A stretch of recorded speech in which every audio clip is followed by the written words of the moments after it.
သွားနေတာတို့ ကျွန်တော်အိမ်သာတက်နေတာအဖေရဲ့ ဩအေးငါမင်းခန်းထဲကိုရောက်လာတယ်ဆိုတာမင်းတို့လင်မယားနှစ်ယောက်ရံပြစ်ကြတယ်ဆိုဟမ်ဟုတ်ကဲ့အေးအဲ့ဒါငါသမီးကပြောတယ်မင်းနဲ့ရံပြစ်လာတာတဲ့အဲ့ဒါအမေနဲ့ပဲအိတ်တော့မယ်ဆိုလို့ငါတို့အခန်းကိုရောက်လာတာအဲ့တော့သူကငါကလေးမောအိမ်မှာအဲ့တော့ငါမှအိတ်စရာနေရာမရှိဘူးမင်းခန်းငါလာတော့တာဘောကွာမင်း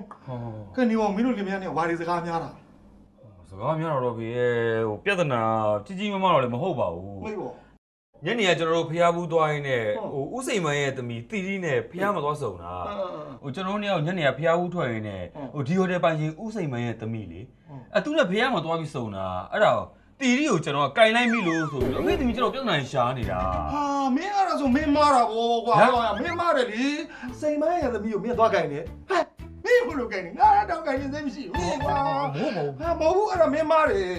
ဘာလို့သွားကြိုင်လဲ ဟိုမဟုတ်ပါဘူးကင်နေဆိုတာကျွန်တော်ဟိုလိုသွားကင်တာမဟုတ်ဘူးစကားပြောရင်းနဲ့အဲ့လိုအားပါပြီးကျွန်တော်အဲ့လိုပခုံးလေးကိုသွားပြီးတော့ကင်လိုက်မိတာ မင်းလေ အဲ့တော့အဖေသမီးစိတ်ဆိုးတာ ဟာစကားတွေဟိုလိုဒီလိုဘုန်းကြီးတော်ပုတ်ပြောရတာတော့မင်းကလေ ဒီလိုဖေကကျွန်တော်ကဟိုတီတီကိုအမေရဲ့အကြောင်းတွေပြောလိုက်မိတာ ဟော အမေကရွာမှာဆိုရင်ငွေရမ်းမှတ်တာလို့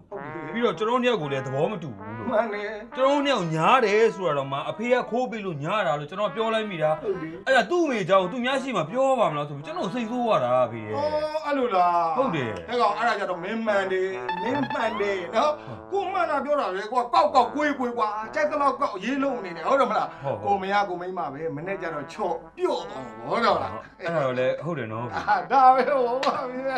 ကဲမင်းလည်းခီးပန်းနေငါလည်းခီးပန်းလာတယ် ဟုတ် အိတ်ကြမယ်လာ ဟုတ်ဟာဘလို့ပြောရတာတော့ ဟမ်ဟူဘလူးပြောမတော့မသိမင်းရှူလို့ဆက်နေကြီးငယ်တလုံးနေကွာကွာမင်းဟာလေ ဖေဒီတိုင်း